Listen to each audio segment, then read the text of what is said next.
كده يا راجل كم شفروخ يمنعوكم؟ ما يهمنيش، غدوة لابد تكون خريطة واضحة. اتصرف، امال ليش واخدين فلوس؟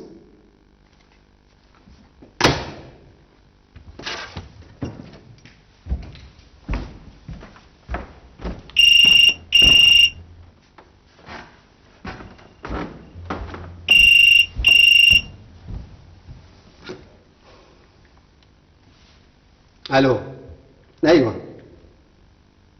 ها؟ وحيد شدوه؟ انت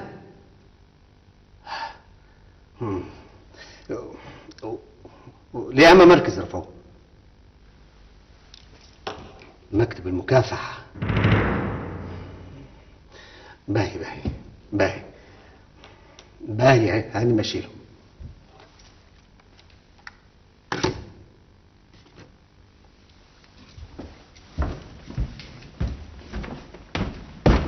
لا بس يا عم رجب، مش شغلك.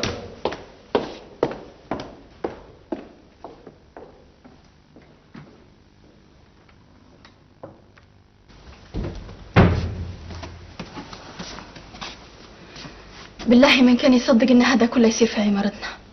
العارف ينطرد، وهشام ولد لطفي ينحبس، ووحيد ولد رجب يقبضوا عليه. وما زال الحبل على الجرار، ما زال. باهي وعلاش؟ كيف؟ ترى ضريبة التطور والانفتاح اللي جاب سير جب معاه من برا. باهي وعلاش قبلناه مادام عارفين ان نهايته خراب؟ كيف؟ تقبليه زي ما اللي خدموه استعانوا بناس نفسيين متخصصين، درسوك وعرفوا كيف يخلوك تقتنع به، ورغم معرفتك مسبقا انه هو سم. شكل جميل، مغريات جذابة، دعاية تلخبط الدماغ، يخلوك عايشة في حلم جميل.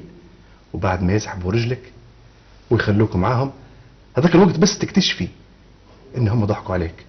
هذاك الوقت يبدأ صعب انك انت تتراجعي، وتلقي روحك مجبورة انك تستمري في المشوار. باهي وعقلنا وين؟ تي ما هو قلت لك ان اهم في البرنامج تعطيل العقل.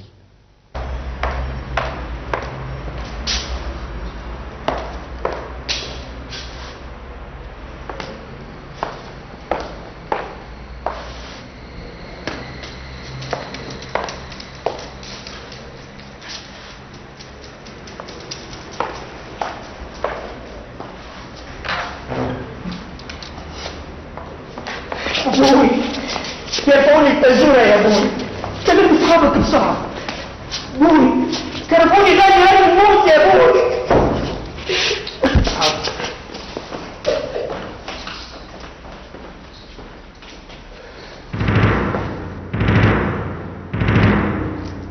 وين رافعين الولد؟ وعليك السلام ورحمة الله. نبي نعرف الولد وين رافعينه. رافعينها في جولة سياحية تعرف على معالم المدينة. اولا من اذلك بالدخول، ثانيا انت من حضرتك؟ انا رجب ووحيد، ولدي شدك باش تعرفوه. ولدك متهم بالتعاطي والمتاجرة في المخدرات. مستحيل، هذه مؤامرة ولدي ما يديرهاش. مين بيتآمر عليه؟ عندك اعداء؟ الانسان الناجح اعداء هلبة، لما ما قدروش عليا ولوا على ولدي. وشنو رايك لو نقول لك ان ولدك اعترف بالتعاطي وبالتجارة؟ اكيد ضربتوه وعذبتوه باش خليتوه يعترف بشيء هو ما دارش. ما دام هذا رايك اتفضل يا اخي اطلع برا، وغير مسموح لك الاتصال بينا من هني وجاي الا عن طريق المحامي. تفضل. الليلة ولدي يطلع، بالك تحسبوني هوين والا مقطوع من شجرة. بالنسبة لينا دورنا انتهينا، وانت ان شاء الله تطلع بعد ساعة. تفضل. الليلة ولدي يطلع، الفلطة هذه ما يديرهاش الا خالد. باهي يا خالد، تو نلعبيك. أرجوك يا ماما أطلعي، عيب. الجيران وجعهم الحال جايين بياخدوا بخاطرك. أنا ما نبيش نطلع لحد، وخاصة الجيران اللي انت قاعدة تحكي عليهم. بالك تحسبيهم بالفعل وجعهم وحيد. هادو جايين يبوا يتشمتوا في وحيد، جايين يبوا يفهموا القصة باش يمشي ألف عليها ويوزعوها على باقي العمارات. استني هنا. وين ماشي؟ حتى انت ما تطلعيش. أسامة، نعم يا ماما. امشي للنساوين اللي برا قولي لهم امي مريضه وما تقدرش تقابل حد، وسكر الباب وراهم بسرعه. قالت وجعهم وحيد. ما تلتميش يا كوثر، قاعده صغيره على نياتك، ما زال ما تعرفيش نساوين وسياستهم، وخاصة جيراننا اللي زي هادو.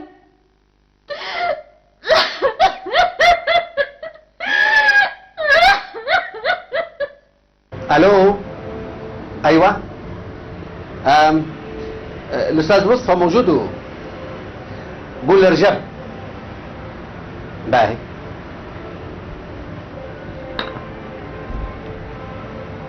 ايوه طلع باهي باهي ماشي باهي. صحيت يا ولدي.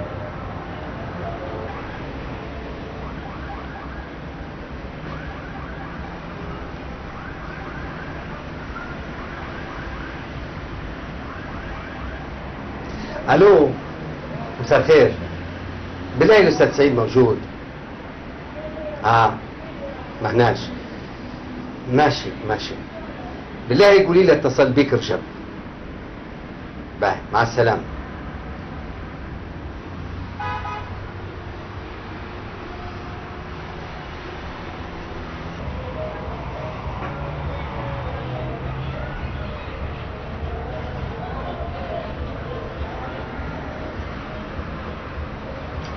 الو اهلا يا استاذ عيسى، كيف حالك؟ لاباس عليك؟ رجب اي شو الاحوال؟ كيف حالك؟ ماشي؟ وماشيه. لا ماشيه تمام الامور. زي ما تعرف اشغال يا راجل، لكن اسمع والله في البال. والله في البال. شو اخبارك انت؟ لاباس عليك؟ انا عندي مواضيع صغير وعارفك تنهي، عارفك ما تقصرش يا سيدي. اليوم العشية الشرطة شدت ولادي وحيد، وتعرف مش متهمينها متهمينها بالتجارة في المخدرات. وهو الولاد لو كانت تشوفها مو سالم مؤدب يخاف من ضلها. نعم يعني ما تقدرش. هي راهي التهمة باطلة يا استاذ عيسى، صدقني باطلة. ايه يعني موضوع المخدرات ما في حد يقدر يساعدني فيه. ماشي يا سيدي، بارك الله فيك ما قصرتش. هاي سيدي مع السلامة.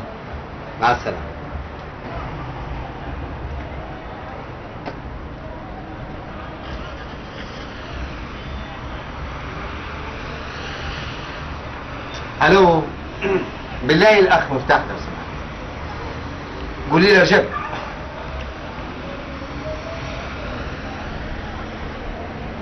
ايوه مفتاح، اهلا وسهلا. منو؟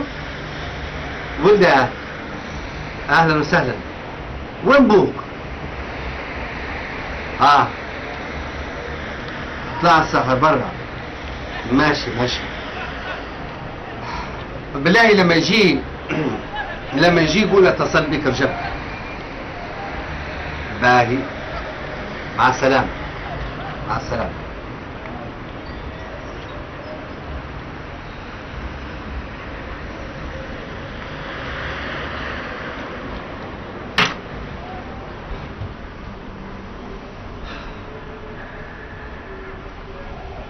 وين اصحابي يا شيخ؟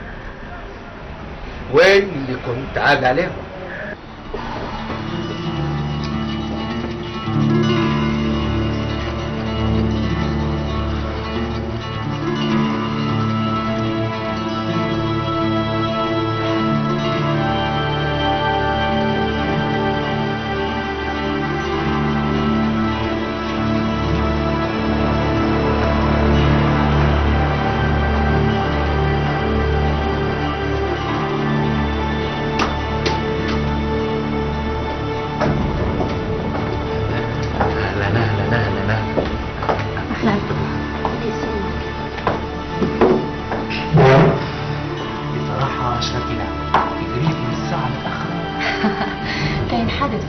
الشارع والنور مسكرة، هذا على شعب طلب. شو الأخبار؟ كويس. ها شنو طلبتك؟ لا ما خاطر شي يا فتوح، قول لي شن آخر أخبار السير جب؟ اخبار لا تسر. الخبر رقم 1، المدام سالمة لزاتها من الحوش وحضرتها مقيم حاليا في فندق. والخبر 2، ولدة وحيد قايمين في تجورة بتهمة المتاجرة في المخدرات. والخبر 3 ما زال في حتى ثالث ورابع وخامس. المهم صديقك سابقا ابدا في العد التنازلي. والرقم النهائي في لعبتنا احنا. انا راني من بكر على نار، نبي نعرف لوين وصلتي في البرنامج. كل شيء يا فتوح ماشي طق زي الساعة، بس انت وسع بالك شوية. امتى يا سهام امتى؟ واحدة يا فتوح، خيرك مستعجل. زواجنا ما تبينيش نكون مستعجل عليه. وزواجنا يا فتوح ما يتمش الا بعد ما يتم الموضوع الثاني، مش هذا اتفاقنا ولا لا؟ صح هيك الاتفاق، لكن الموضوع الثاني باين عليه بيطول. المفروض يا فتوح الموضوع الثاني يهمني اكتر منك، مش هديت زواجنا ولا لا؟ ولا كلام الليل مدهون بالزبدة تزرق عليه الشمس يدوب؟ يا اما شمس اللي بتدوبه بس، بالله لو يحطوه في كوشة حرارتها 120 يماهم دوباتها. راني فتحي مش رجل.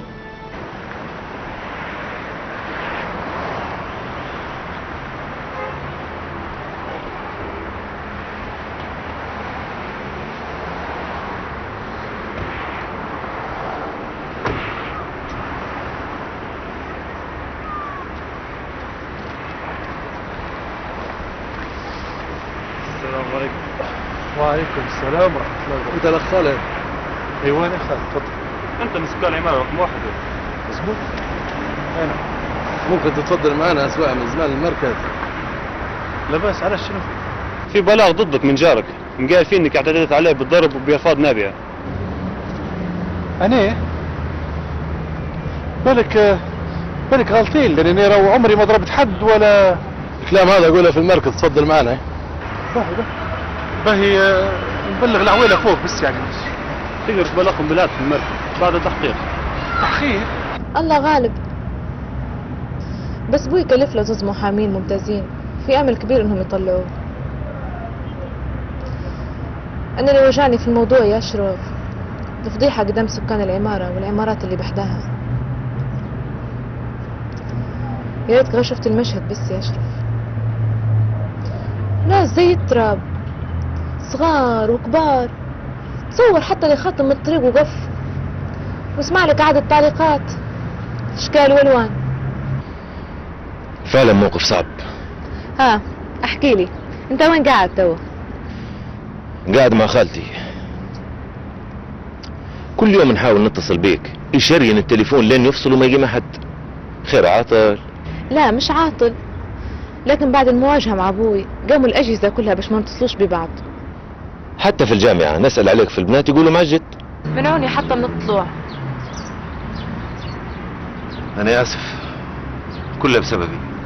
لا انت السبب ولا انا، السبب الحقيقي هما، لانهم ما يبوش يعترفوا بحقوقنا. ومش مهم يا اشرف اللي يتعرضوا لها في سبيل موقف احنا مؤمنين بيه. وكان نقول لك حاجه ما تصدقش، والحاجه هذه جت نتيجه تمسكنا بموقفنا. شنو هي كوثر؟ بكل قناعه ندت علي امي وقالت لي بالحرف الواحد انا موافقه على زواجك من اشرف. امك قالت هيك؟ وهي اللي كانت مصره تفرق بيننا؟ قلت لك ما تصدقش. سبحان مغير الاحوال. نسألك سؤال يا اشرف جاوبني عليه بصراحه. تفضلي. التصرف اللي تصرفه ابوي مع ابوك زي ما يأثرش على حياتنا مستقبلا؟ لا، لسبب واحد، لأن ولا تزر وازرة وزر أخرى. وبعدين اللي صار بينهم نتيجة طمع أبوي وجشع أبوك. على كل حال هم والدينا ورضاهم علينا مطلوب.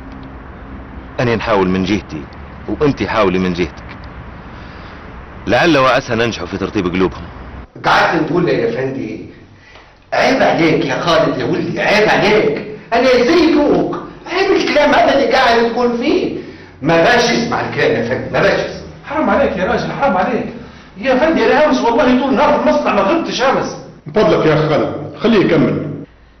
لما بدي يقول في كلامي أول مرة نسمع في حياتي دفيتها طاح لقيت روحها مرمية بعدها قامها ونزل بيها على راسي وبديها شافت الدم يبخ.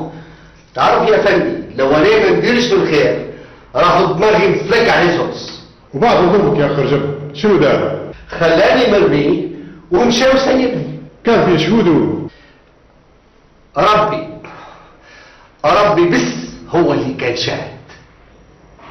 شنو رايك في الكلام اللي قاله جارك؟ كذب، اقسم لك بالله لا كذب يا فندي.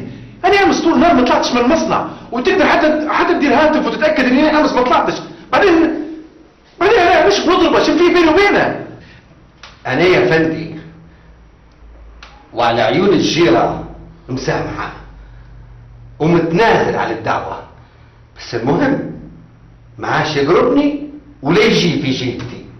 انا رافض تنازله يا فندي، وكل اللي قاله كذب وانا لازم ناخذ حقي. عيب يا اخ خالد، انتم جيران، ما فيش داعي لتصعيد الموضوع. نبغوا البلاغ وما صار شيء. والله يا فندي، والله لولا الظروف والمشاغل اللي يعرفها هو كويس ما نسكت له. عيب انتم جيران. يلا توكل على الله وما فيش داعي للمشاكل.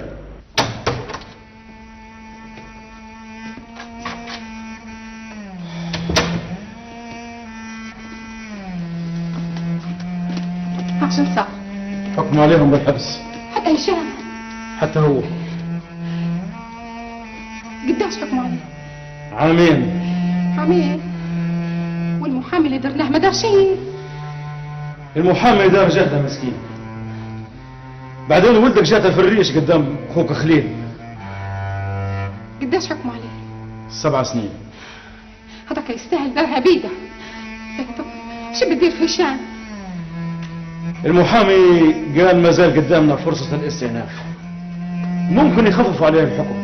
مريم يا مريم، حس امي جايه بدي ضرب بدي الحوايج وتموتي كرتاك. يا الله. مريم. نعم. وصيتي لطفي على الحنة. يا عم شرحي لنا تبيها دوبك انتي بس. يا ودي انا ما قلتش دوبيني بس، انا نبهها لك انتي ولسعاد وغاده والاحباب كلهم.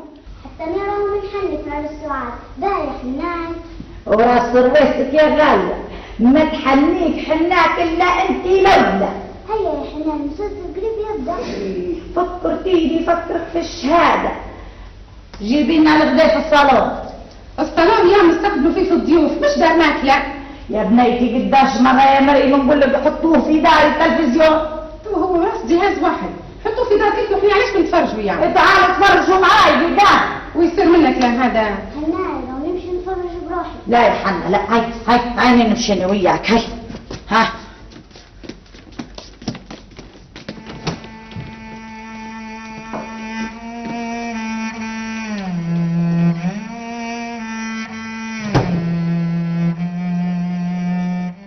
ها كملوا الولادو روحوا. الساعة قداش يجي ناخذ الخريطة؟ قداش؟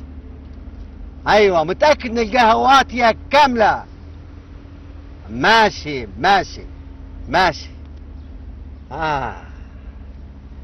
قلنا لك يا خلودة عمك رجب ما تقدراش، ما تبيش تفهم.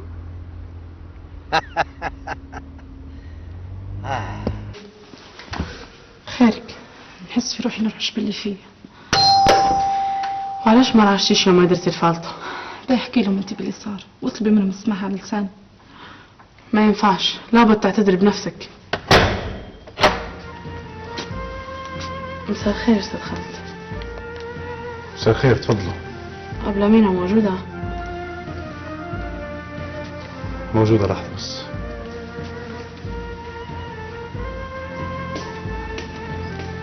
أمينة يجيوك.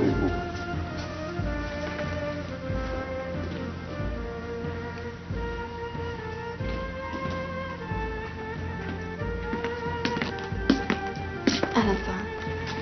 أبلة مينا في موضوع لابد تعرفين انت والاستاذ خالد. قصدك موضوع الرسائل اللي غادة حطتهم لي في جهازي؟ يعني عرفتوا ان غادة هي اللي صاحبة العملة هذه؟ من ثالث يوم. علاش سكتوا؟ علاش تحملتوا كلام السكان وتعليقاتهم؟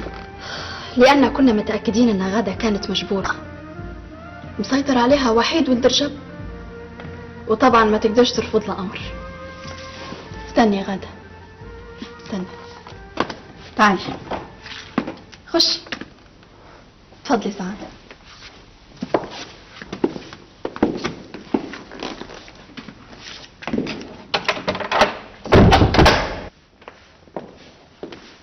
السلام عليكم. وعليكم السلام ورحمة الله وبركاته.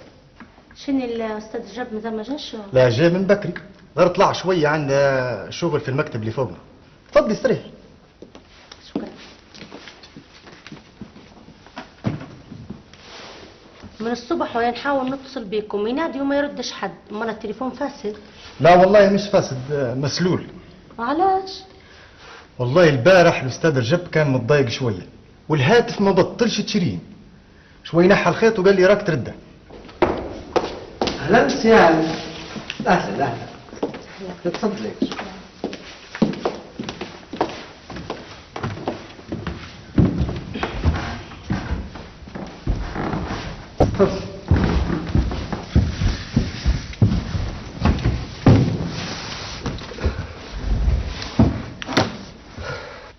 يرجو بخيرك مسكر هواتفك. بصراحة ما عنديش رغبة نكلم حد ولا حد يكلمني. وزعما انا من ضمن هالحد اللي ما عادش تبي تسمع صوتهم. انت كيف انت صوتك الوحيد اللي نتمناه يرن في ودني 24 ساعة. حسك في نغمة تسحرك تخلي الإنسان. رجب رانا مش بروحنا. هيا بشريني أنا الراجل في الخبر على أحر من الجمر. وهالخبر يرجوب قريب خلاني ندير حادث بالسيارة. يا ساتر شو صار؟ لما بلغني صاحبنا ان المعاملة جاهزة ومتكاملة من الألف للياء، حاولت اني نتصل بيك، هاتف المكتب ما يردش، النقال مسكر، لقيت من الضروري اني نجيك انا بروحي. ومن الفرحة يرجوب السماف رشاع الأحمر ما شبحتاش، لو مش في شابه ربي مينا وراني توا في خبر كانت سهام. سلامتك كبيرة، اديري في الخير يا سهام. أهم في الموضوع يا رجوبة إن كل الإجراءات دارها صاحبنا باسمك. باسمي؟ علاش؟ منو اللي قال لك؟ أنا.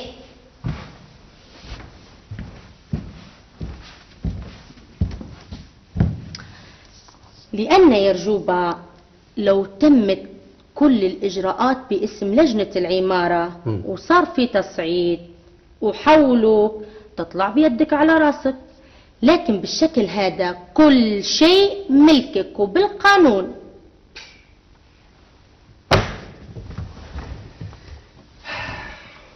تعرف يا سهام، مرات نحس انك انت افلح مني.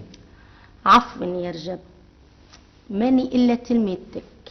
المهم الرجل واتي ومصر على انه يتم التسليم يد بيد، يعني تسلم الفلوس يسلمك الملف. باهي، وعلاش ما جبتيش معاك وراه وكملنا البرنامج؟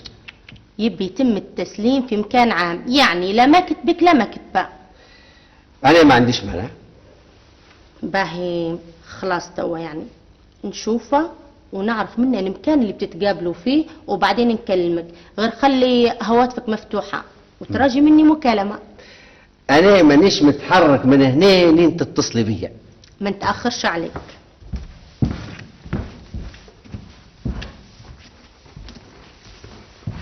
هاي بسلامة توا. بسلامة. مع السلامة.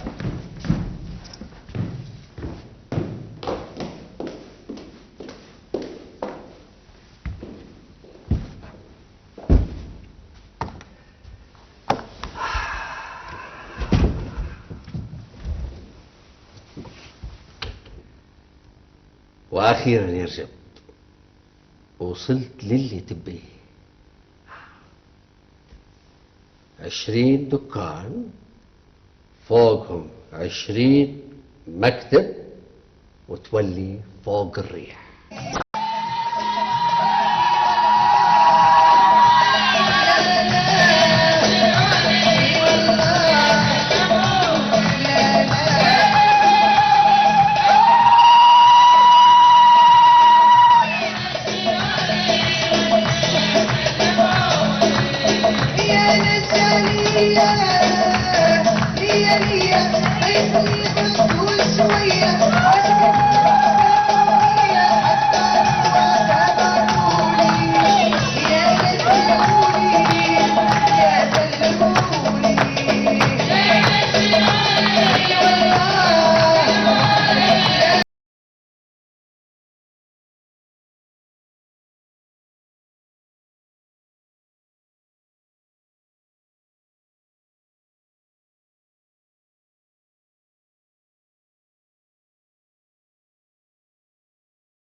نستغفرون ان شاء البركه والسلطان الله يبارك فيك الله يخليك الله يخليك مرحبا جميل الله يسلمك مش القفص نحن السابقون وانتم في اللاعبون تفضل تفضل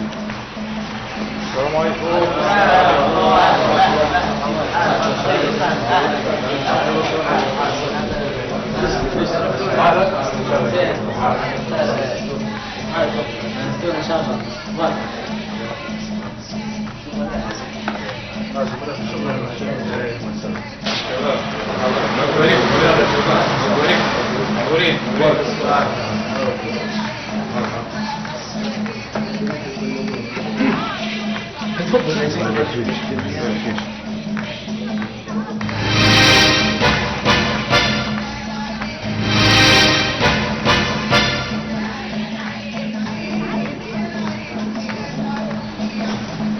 شنو يوسف؟ في حاجة؟ سام نبوك دقيقتين على انفراد. حاضر. هاي نستأذنوكم يا ولاد تصبحوا خير.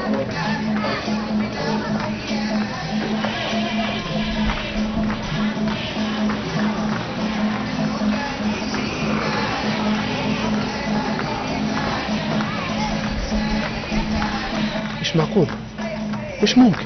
بتقديم يوسف. التأكيد أو النفي بعد التحليل يا عصام.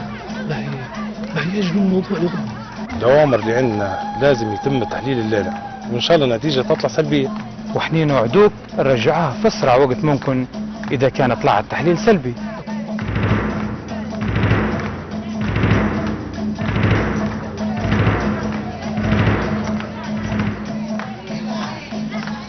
به دور السيارة، تعالوا من خلف العمارة خلينا نجي.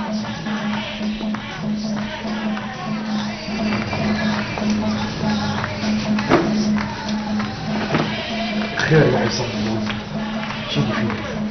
ما في الا الخير يا عم لطفي، كنا نتناقش في موضوع متعلق بالعمل. باهي يا ولدي ما دام اصحابك وجايين المفروض شديتهم من العشاء. ما يقدروش مستعجلين. انا بنستهدف نركب فوق ونشوفهم بكشي يبغوا حاجه. تفضل يا ولدي تفضل.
اكتب بسم الله الرحمن الرحيم إلى من يهمه الأمر بعد التحية، انطلاقا من أن مكافحة الفساد والتصدي للأعمال المضرة بمجتمعنا هي مسؤولية كل مواطن حيث كان موقعه، فإني أود لفت انتباهكم بأن هناك عملية تزوير كبيرة قد تمت في أوراق رسمية مقابل مبلغ كبير من المال يدفع كرشوة من أحد المفسدين الذين لا دين لهم ولا وطنية، والذين غايتهم الوحيدة الاستحواذ على ما هو ليس من حقهم، يساعدهم على ذلك ضعاف النفوس من باعوا ضمائرهم للشيطان. عليه أعلمكم بأن عملية استبدال مبادرة المستندات بالمال ستتم غدا مساء الساعة الخامسة تماما في مقهى بالمدينة، وستجدون مع هذه الرسالة أوصاف الشخصين ومكان المقهى. والله لا يضيع أجر من أحسن عملا. التوقيع فاعل خير.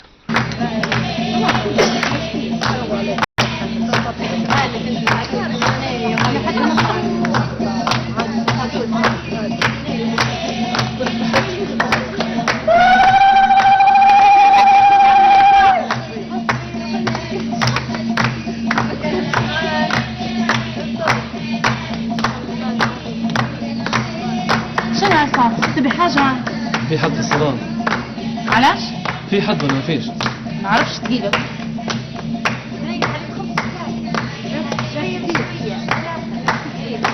لا ما فيش حد، نسوي كل مدخل. ما تروحش كده طيب.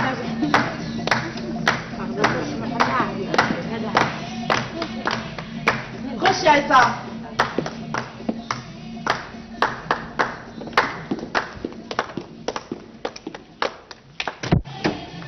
علاش سكرت الباب؟ قاعد.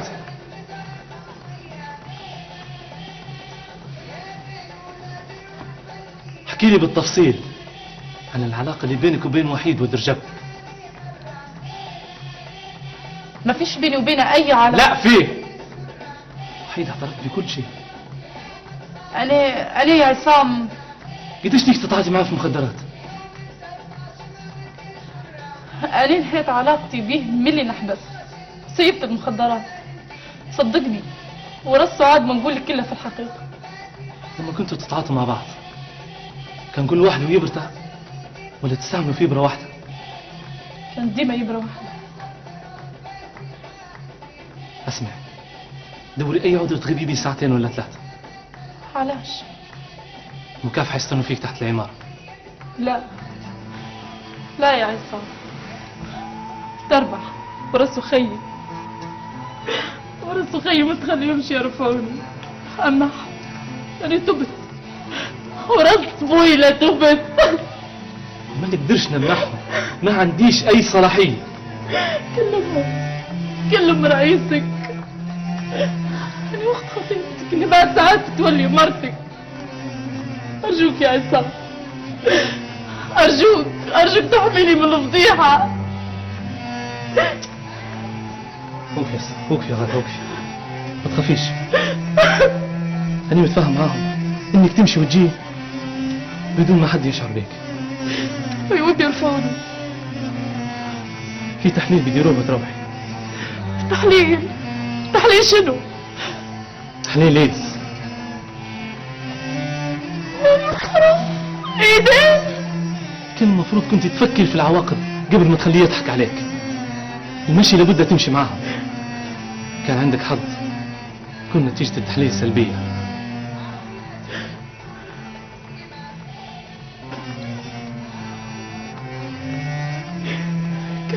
قدام الناس والضيوف والزحمة. نطلع من الباب الخلفي لأنهم يستنوا فينا ورا العمارة. خشي لأمك ديري أي سبلة وتعالي.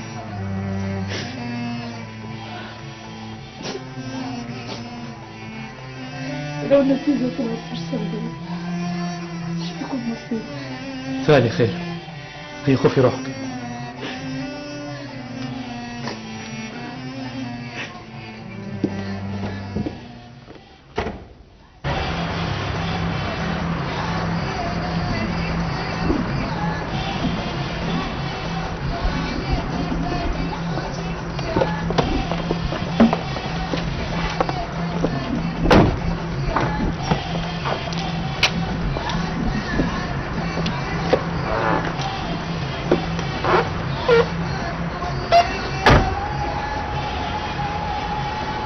يوسف، الموضوع في منتهى السرية. صدقني يا عصام، منيت لو كان حد تاني غيري في اللحظة هذه، بس نوعدك اني نرجعها في اقرب وقت ممكن، وهذا طبعا عارف. أول ما تطلع نتيجة تتصل بي. اكيد نتصل بي.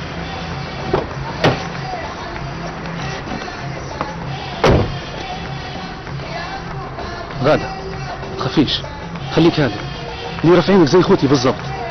وادعي طول الطريق ان ربي يحميك مني.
عصام، لا بأس. خيرك، في حاجة مضايقتك يا ولدي؟ لا ما في شيء يا عمود، غير شر الواحد ليلة عرسه تجي حالة من الارتباك. مظبوط مظبوط، مرت بينا كنا حالة زي هذه يا ولدي.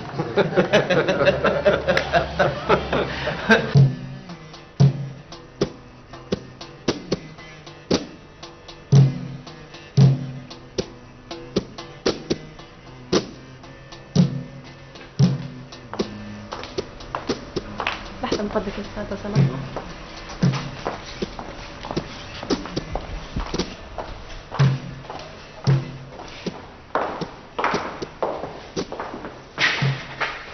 دكتورة شنو النتيجة؟ للأسف يا أستاذ غدا مسبب فيروس الإيدز.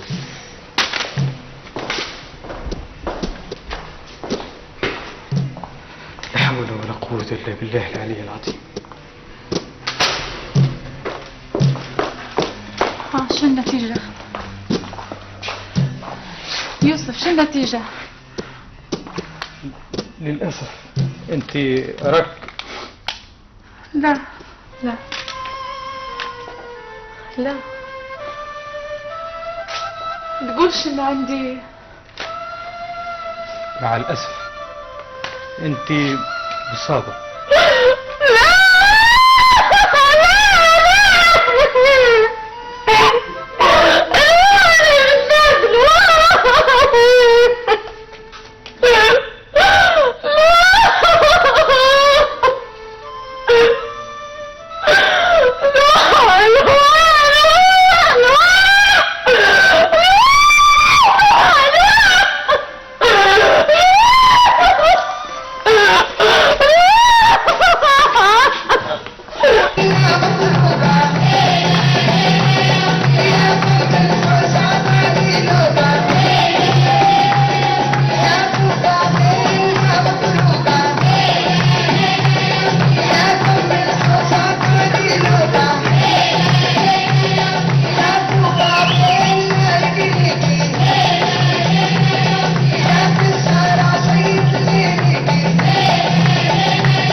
أيوة يوسف،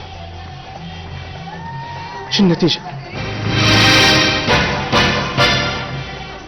لا حول ولا قوة إلا بالله. الله يكون في عونك يا غالي، الله يكون في عونك.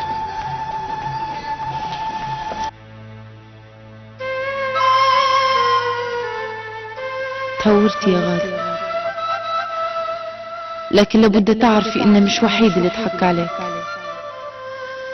ضحك عليك من هو أكبر من وحيد ومن بوه. ضحك عليك الغزو الثقافي بحاله، بهرتي بيه، رميتي نفسك في حضنه بدون أي تفكير. والنتيجة مرض ما يبراش منه حد. جبتي العار والفضيحة لناسك يا غادة.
بني آدم يا ربيع الكون، وفي العقل أجمل ما خلق الله، أجمل ما خلق الله، أجمل ما خلق الله. تبني وفي لحظة عليك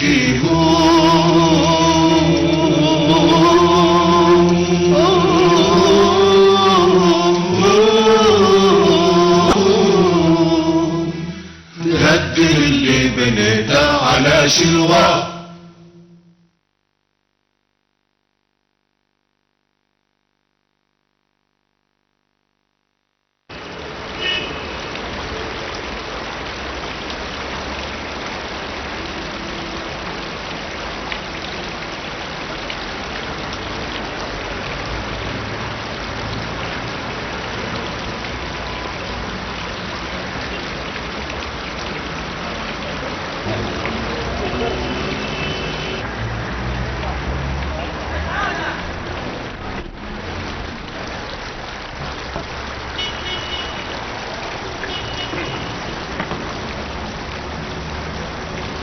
شكرا.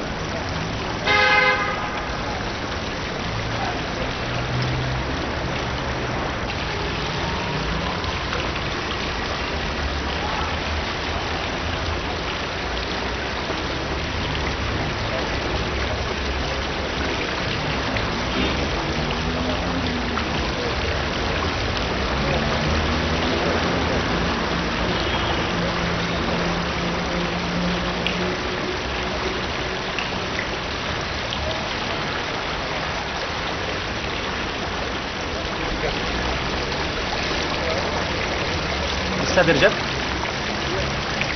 لحمة ودمها حضرتك؟ الأمارة سهاد.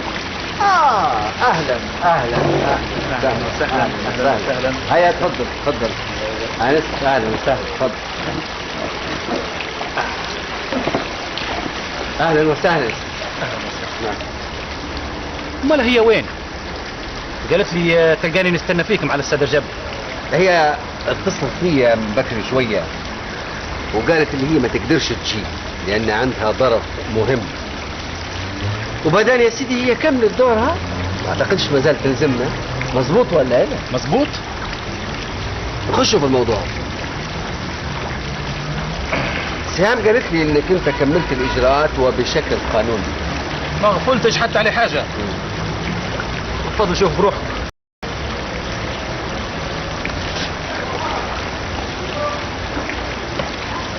ما تفتحش انا مصدق. أنا يا أستاذ رجب نحب التعامل النظيف الواضح، نحب نخدم خدمة صح، على الأقل الواحد يحلل القرشين اللي بياخدهم. واضح يا أستاذ. حتى أنا يعجبني الراجل اللي هيك، في دليل إني أنا ما ناقشتش سهام في المبلغ اللي أنت طلبته. صدقني يا أستاذ رجب، راهي العملية ما هي سهلة. تعرف علاش فرجت عليها؟ باش نبيها تكون مسك الختام لحياتي الوظيفية. عملت بالرأي، على الأقل تطلع برأس مال ومقوي.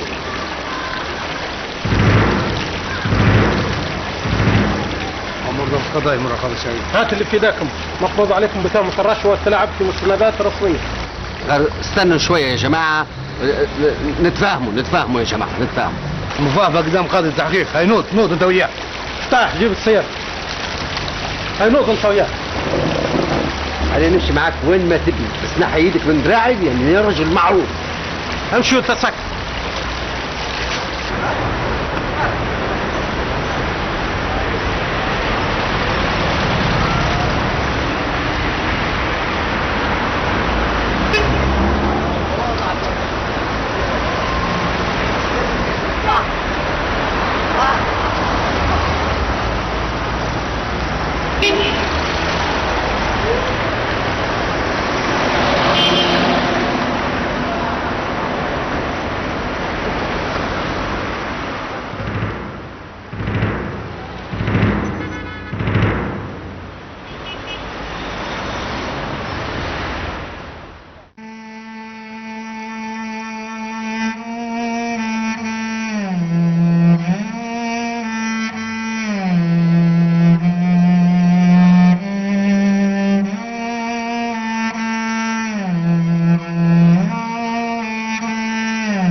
وزعما قداش عام عاش بنشوف زويلة؟ الله يسامحك، في 8 ولا 10 سنين. بصراحة الواحد يقرا عليك، غير كيف خطرت عليك هاللعبة. البركة فيه هو. في منو؟ رجال. طبعا يا فتوح، أنا ما جبت الشيء من عندي، أنا لعبت لنفس اللعب اللي يلعب بها الناس، وطبعا من ثقته في نفسه أو نقوله مو غرورة ما حاولش يدرس الخطوات اللي مشيت له بيهم البرنامج. ما هو يقولوا فيها يا حافر حفرة السو يا طايح فيها.